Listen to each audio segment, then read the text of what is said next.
Welcome to the Locked On Titans podcast. I am your host, Tyler Rowland. Titans fans, on today's edition of the Locked On Titans podcast, I got a Rowland's rant for you guys on the backup quarterback situation. There's something about Malik Willis versus Logan Woodside that has really been bothering me lately. I'm going to tell you guys what that is. And not only that, but we're going to spin the conversation forward and talk about how the backup quarterback battle could impact the rest of the offensive side of the ball. And then we will cap off today's show talking about all of the important remaining dates on the all-season calendar for the Titans as they lead up to week 1, kicking off the 2022 regular season. So a ton to get into on today's edition of the Locked On Titans podcast. Let's get it. You are Locked On Titans, your daily Tennessee Titans podcast, part of the Locked On Podcast Network, your team every day.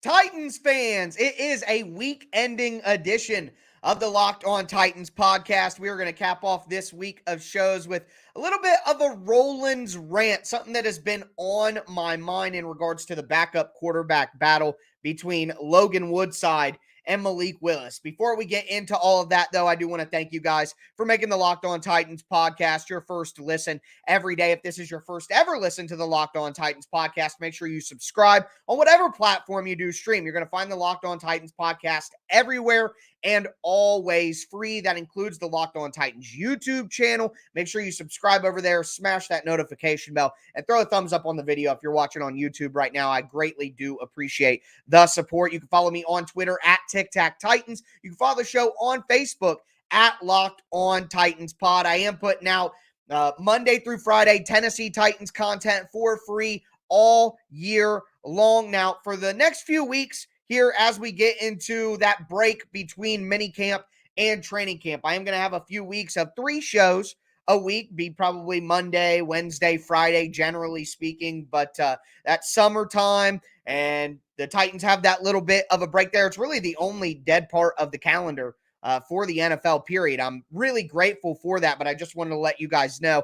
Next week, we are going to be doing top 5s. Every single segment is going to be a new top 5 based on the Tennessee Titans season. We're going to talk top 5 X factors, top 5 breakout candidates, top 5 MVP candidates, all different things like that all week long. And then the week after that, we're going to be doing our divisional roundup. I'm going to have all 3 of the hosts of the other AFC South shows on to talk about their team. We'll recap what the AFC South teams have done so far in this all season, talk about how they project and compare to the Tennessee Titans going into the new year. So I'm excited for that. So the content train does not slow down here on the Locked On Titans podcast, even if it is the slow period of the NFL calendar. But with that in mind, at the end of the show, I'm going to go over all of the important dates remaining for the Tennessee Titans when training camp starts, the scrimmages with other teams in the preseason games, all the way up to week 1. But that's at the end of the show. Right now, I got a Rowland's rant for you guys on this backup quarterback battle. All right. So I said once Malik Willis was drafted that my only real concern here is that the Titans coaching staff, who likes to bring rookies along slowly, will exaggerate how slowly Malik Willis needs to be brought along. I knew immediately, Malik Willis should not start. That's not even a conversation, quite frankly. Malik Willis should sit on the bench all year, learn the system, get acclimated, all of that. But with all that being said, I still hoped that Malik Willis's skill set and the explosiveness and the dynamic athlete that he is, that could still be used in some way to help the Tennessee Titans this season. Have a package for Malik Willis out there to run read option, goal line, short yardage, red zone. Take advantage of the talent that he has most scouts thought Malik Willis could come into the draft as a running back if he wanted to. So, yeah, we want him to slowly develop and simmer on the pot, on the bench. But at the same time, you could still add in little wrinkles for him to use him in some way and get some value out of him in year one. But my concern was, all the way back to the draft, was that the Titans coaching staff would show, in my opinion, misplaced loyalty to Logan Woodside. And if Tannehill were to go down, or even for 2 quarters or for 2 weeks or whatever, that it would be Woodside that came into play. And based on what we're hearing so far, that is still the case. And let me just say this. Why would Logan Woodside ever get opportunities over Malik Willis? The opportunities that we all agree that we want Malik Willis to get are in practice, are in the preseason. I mean, if Malik Willis took every single snap at quarterback in the preseason, I would be happy with that. I would be okay with that. My point here is that every rep that Logan Woodside gets that isn't Malik Willis, whether that be practice, whether that be preseason, whether that be, God forbid, Tannehill gets hurt for 2 quarters, 1 quarter, a drive, 2 drives, 2 weeks, 3 weeks, whatever. It doesn't have to be some long injury, even 2 drives. Why would you put Logan Woodside out there to get those reps rather than Malik Willis, who, let's be honest here. 2 things we got to be honest with. The Titans have no better chance to win a football game with Logan Woodside at quarterback than they do Malik Willis. Logan Woodside is not an NFL level talent. They're not going to win if Logan Woodside has to play anyways. And 2, Malik Willis, even if he's not ready to be a good quarterback yet, he could still have quarterback run plays, and he could still utilize his talents that he has, which are immense and far greater than Logan Woodside's natural talents. And in my opinion, Malik Willis maybe not, it's because let's talk about what the difference is here. What does Logan Woodside do better? Well, Logan Woodside is going to operate the offense better. The technicalities of the position. It's no secret. Logan Woodside's going to call plays more smoothly. He's going to get guys into position probably more consistently. He's going to read the defense pre-snap, read the front, read the coverage, read the shell of the defensive backs. He's going to read all of that better than Malik Willis. He's going to know when to call people in motion. He's going to know what audibles to check to, what plays to go to. You want to run right, you want to run left, you want to switch to a pass play, you want to go play action. All of that stuff, the operational stuff, Logan Woodside is going to be better at. But even with that advantage, I still believe by far, no question in my mind, that Malik Willis's natural ability and his limited knowledge of all of those things still gives the Titans a better chance of scoring a touchdown on a drive-to-drive basis or even winning a full game. If Ryan Tannehill was out 2 weeks, that's it, 2 weeks in the middle of the season, the Titans have a better chance of winning games going with a run-heavy quarterback read option, Lamar Jackson, Jalen Hurts style offensive attack, even Robert Griffin III in 2012 with Washington. They have a better chance going with that kind of wildcat college-style offense with Malik than they do going with their regular offense with Logan Woodside. What are we talking about here? And not only that, not only does Logan Woodside not give the Titans a better chance to win, even with those mental advantages that he has from being in the system for multiple years. Not only do you not get the advantage of a better chance to win, but you also get the detriment of not giving those valuable reps and experience to the young guy that is the future of the team. The best chance the Titans have of winning a Super Bowl right now, the most realistic sense of hope that Titans fans have right now for a Super Bowl is that Malik Willis becomes a good enough quarterback in the next 2 years that the Titans can save money with a quarterback on a rookie contract who's good enough, and then improve the rest of the roster around them from what they have now. And then that team with the run game, the great defense, good special teams, solid complementary football on offense with a quarterback who runs the offense, takes advantage of his legs, and takes the easy throws, schemed up yards after catch ability. That sort of team, what the Titans are right now, with a cheaper quarterback, a better overall roster, that is the hope for a Super Bowl.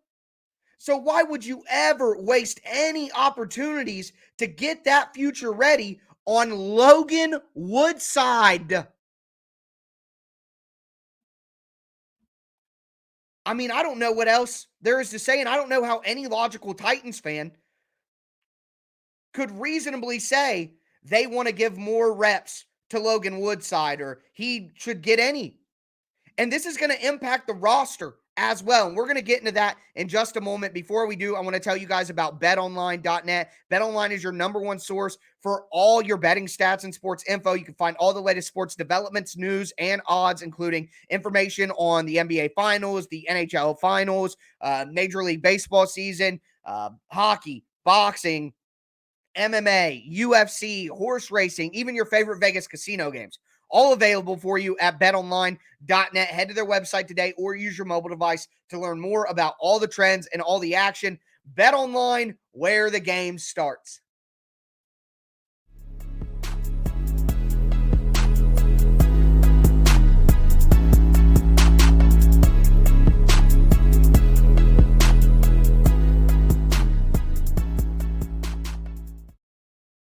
Titans fans, we're going to continue today's edition of the Locked On Titans podcast.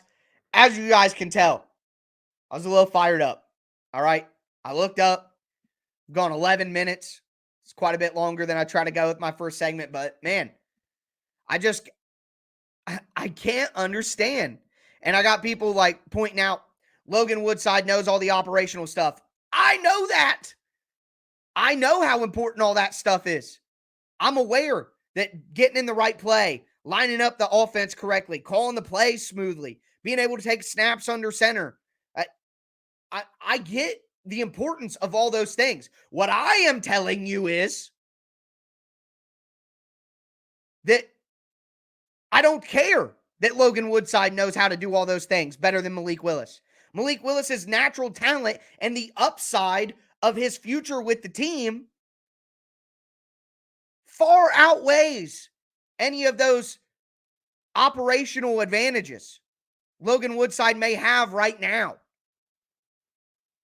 I mean, there is no, in my opinion, there is no defense. And these are conversations that I've had on Twitter. And every time that I reference a conversation I have on Twitter, you guys go run and tell people, oh, Tyler was on the Locked On Titans podcast hating on you.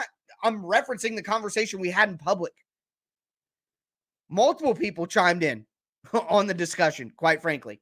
And I don't blame anybody. Everybody's entitled to their opinion and whatever. I mean, you don't personally dislike anybody because they disagree with you on football. But the point is, I just don't see how any Titans fan who really wants to win a Super Bowl could justify giving any reps at all to Logan Woodside and the roster. So what it looks like is that Logan Woodside's going to be the backup, and the Titans are going to have to roster 3 quarterbacks. They can't put Malik on the practice squad because you got to cut him off the roster first, and he's absolutely going to get claimed on a waiver immediately by another team. That would be insanity. That's not even a question. So you're going to have to carry 3 quarterbacks. And if you carry 3 quarterbacks, the Titans never carry 3 quarterbacks. They always carry 2. So that leaves the ability to have a 6th wide receiver instead of 5, a 4th tight end instead of 3, a 9th offensive lineman instead of 8. And in the Titan situation, maybe even a 5th running back. So here's what we have to look at. If the Titans have to keep 3 quarterbacks because they want to keep Logan Woodside because operational, the guy's literally never proven in any realm that he's an NFL player. Most rankings that you look at have him as one of the worst backup quarterbacks in the league, and that doesn't mean a lot. But when you're a guy who wasn't good in the AAF, why do I believe that you would be good in the NFL? Why is there any reason to believe that? Anyways. So, and even if he is, let's say he's the 12th best backup quarterback in the league, We're talking about Malik Willis, the hope for the team. So what are we doing? Anyways, if the Titans keep 3 quarterbacks, they can't keep another guy on offense at one of those positions. Maybe it bleeds over to defense. But these are the kind of guys that you're keeping Logan Woodside instead of Corey Levin, a valuable depth interior offensive lineman, Jalen McKenzie, a young prospect at offensive tackle who may be able to come in and compete for a depth spot, who was ultra talented coming out of high school. You guys love all the wide receivers, right?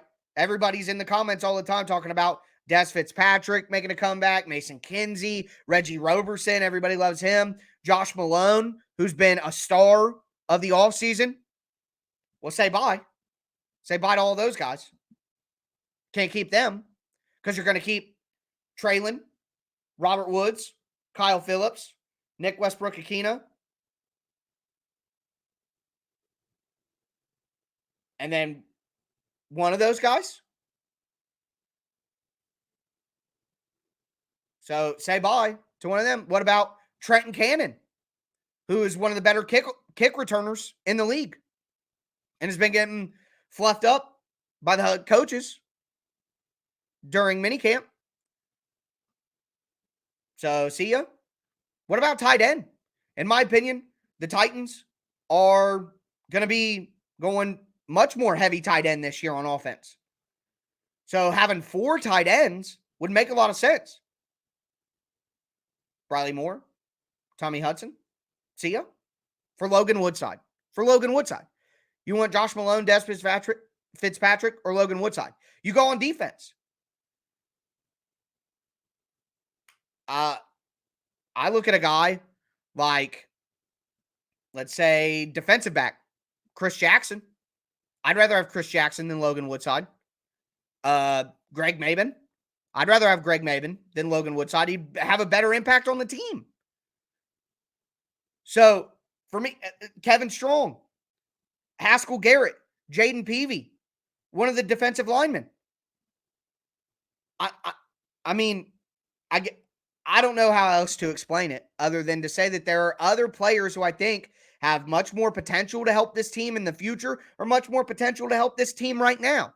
And the advantages that people claim that Logan Woodside would give the Titans in a game situation over Malik Willis, I don't think actually outweigh the natural talent advantage and the future benefit by giving Malik Willis that experience. I don't believe that Logan Woodside's advantages outweigh that, even if I acknowledge that those advantages are important.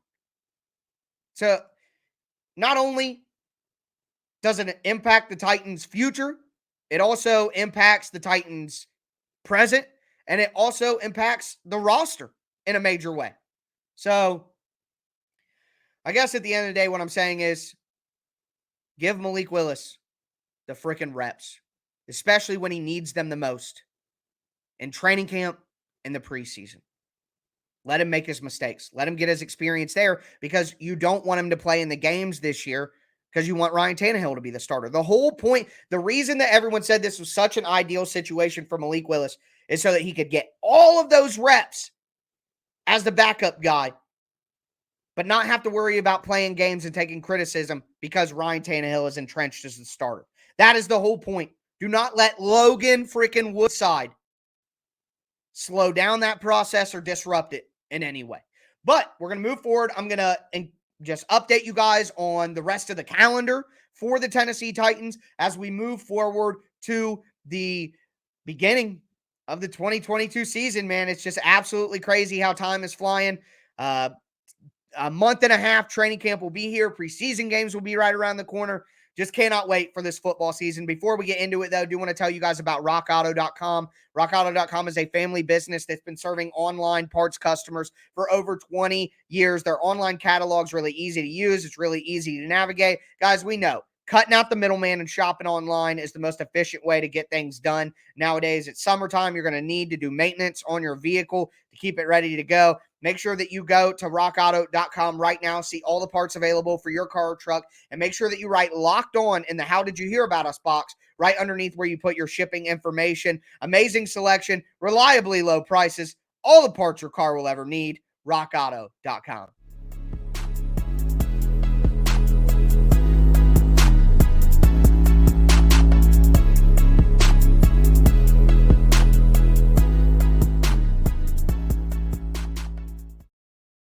Titans fans, we are going to cap off today's edition of the Locked On Titans podcast. I've been ranting for about 20 minutes on Malik Willis and Logan Woodside, and I thought it was funny. I saw a comment one time. This guy is always on Logan Woodside's helmet. And you know what? I do feel bad because it's not about Logan Woodside necessarily personally. Although I do know a couple of people who went to college with him at Toledo and said that not their favorite person. I'll put it that way. So actually, if I'm being honest with you, even on a little bit of a personal level, I'm not certain that I'm a fan of Logan Woodside. The people who have told me they weren't big fans of him are people who really close to me. So take that for what it's worth. Anyways, but beyond that, before I ever knew about any of that, I liked Trevor Siemian better. Trevor Siemian started games and almost beat the Titans last year in a game. And you're telling me Trevor Siemian's not better than Logan Woodside? Even Matt Barkley. I even lost $100 on a bet last year to Justin Milo because I bet on Matt Barkley to make the roster. And I still theorize that because of the COVID situation, they kept Logan Woodside on the roster as the backup to run the scout team and things, and kept the quarterback they actually preferred, Matt Barkley and Trevor Siemian, on the practice squad so he could be away from Ryan Tannehill. So if Ryan Tannehill got COVID, they wouldn't be considered a close contact. So I still theorize, my tinfoil hat, that the coaching staff and the organization like Matt Barkley and Trevor Siemian more than Logan Woodside to actually play on a Sunday. But can't prove it. Can't prove it. So it is what it is. But the season will be here soon. The Titans open up on September 11th at 4:25 p.m. Eastern against the New York Giants. Can't wait. But in between, training camp is going to start on July the 26th. Do you believe that is a Tuesday? July 26th, training camp will start for the Titans. And as we have seen, the first day is weigh-ins and physicals and meeting room, all that stuff. The next day, they'll actually get out on the practice field. We'll probably get an open to media session there. August 11th, a couple of weeks after training camp starts, the Titans will play at the Baltimore Ravens on a Thursday night for their first preseason game of the year. So that's August 11th, Thursday night. Then after that, they'll have to cut from 90 to 85. So we'll get 5 cuts there. Then the Titans will have joint practices that next week with the Tampa Bay Buccaneers. Remember, the Titans had joint practices with the Buccaneers last year in Tampa Bay. They're going to come up to Tennessee because the preseason game is in Nashville. And then after that joint practice week, which joint practices are far more important than the preseason game itself when we're talking about the first team, offense and defense, then the Titans will play the Bucs on Saturday night in Nashville on August 20th. For their second preseason game. And after that, they'll cut down to 80. Then they'll have joint practices for that next week with the Arizona Cardinals, who, remember, smacked the Titans in week 1, 38-13 last year. So after that joint practice for a week, the Titans will then play the Cardinals in Nashville on a Saturday night, August 27th, in their final preseason game of the year. And after that, they'll cut down to 53. Then they have a couple weeks off before 9/11, week 1, kickoff to the season. I mean, so excited. Football's right around the corner. Ladies and gentlemen, we got a little 6-week period here until training camp starts. But boy, once it does, the season is here. It is real. It is live. And I cannot wait. Make sure that you stay locked in to the Locked On Titans podcast for free daily Tennessee Titans content. But that's going to do it for me today, folks. As always, I am your host, Tyler Rowland, and this was Locked On Titans.